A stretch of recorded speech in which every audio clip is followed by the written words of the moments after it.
So today we have tools that can do in seconds what used to take days. And I don't know about you, but I feel more behind than ever before. So I want to ask you guys this. Has today's technology actually made your life any easier, or has it simply just sped up the way things are expected to be done? Because it seems like nowadays everything is optimized. Our calendars essentially schedule themselves. Our phones remind us when to breathe.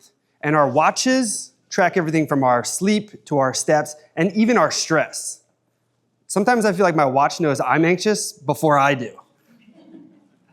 And that's the paradox that we live in today.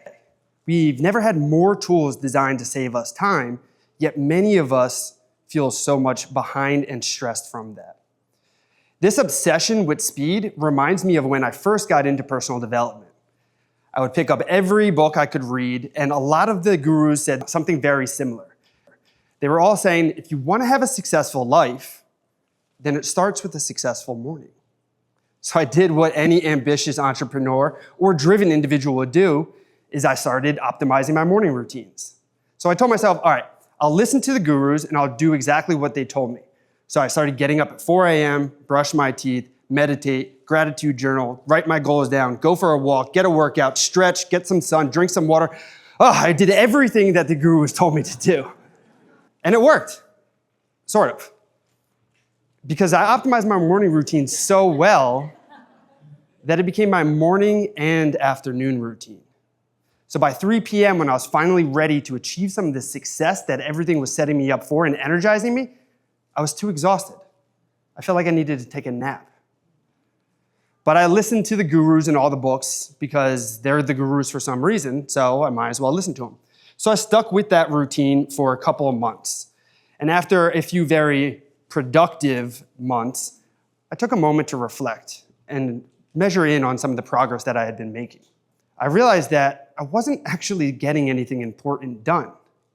See, I was getting really good at doing nothing, very efficiently too. So when I was looking at this and I wanted to make some changes, I started reflecting more and realizing something that we don't talk about quite enough.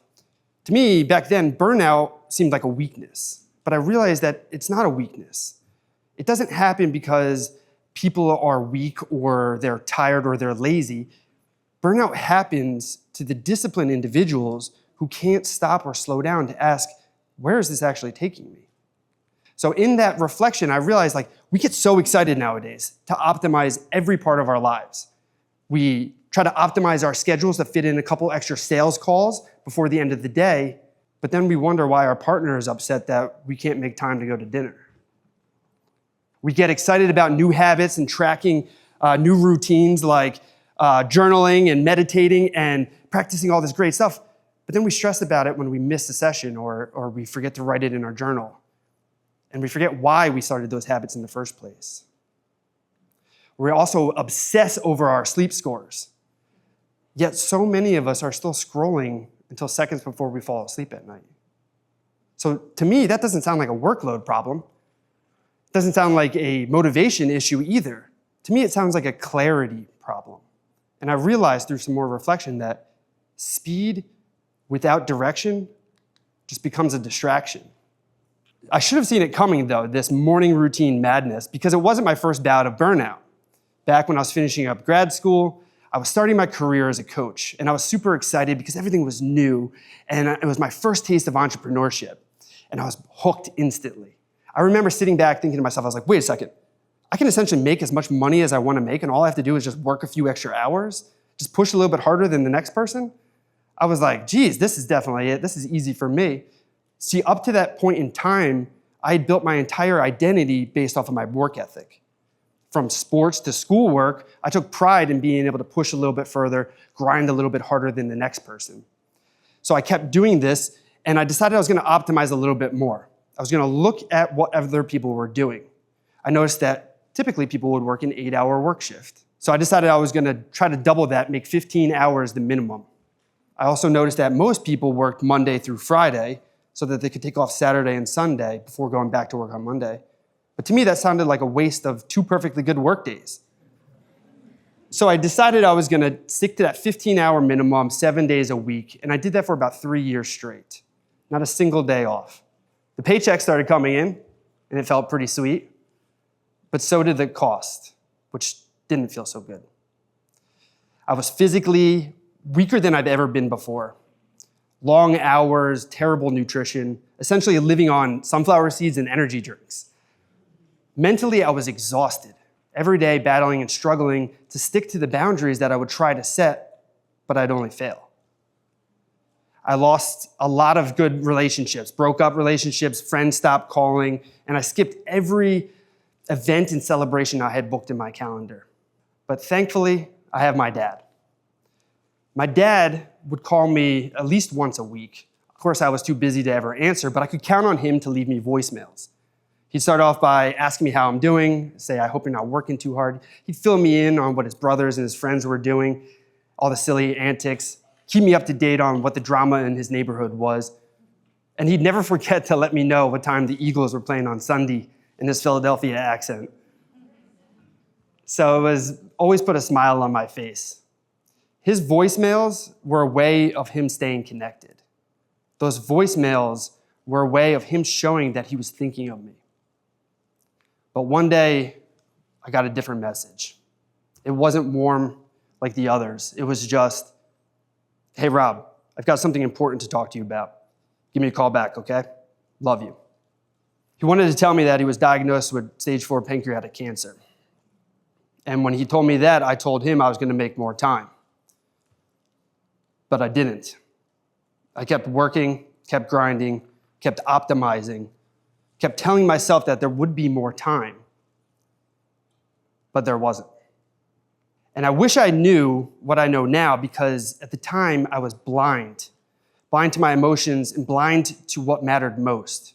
And that is an example of when speed outpaces direction.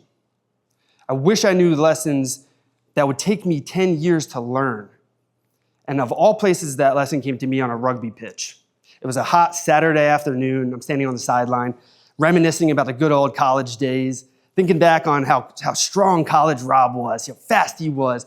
The guy was a champion, helped his team win some very important matches, and I was excited to get back out there on the field and play with these guys. However, it didn't take very long for me to realize that I wasn't college Rob anymore. Present-day Rob needed ibuprofen just to show up. About 5 minutes into the match, I wouldn't say I was terrible, but my passes were bad, my tackles were sloppy, and I was constantly finding myself out of position more times than I could count. And I was frustrated. I kept asking myself, why am I playing so poorly here? And I realized that above all is because I was trying to play this game as some outdated version of myself. And that lesson transcends rugby and sport into entrepreneurship and into every aspect of our lives. When we constantly change who we're trying to be to get back to where we were, we're just going to fast track to burnout. So once I started playing as who I am now versus who I used to be, everything began to change.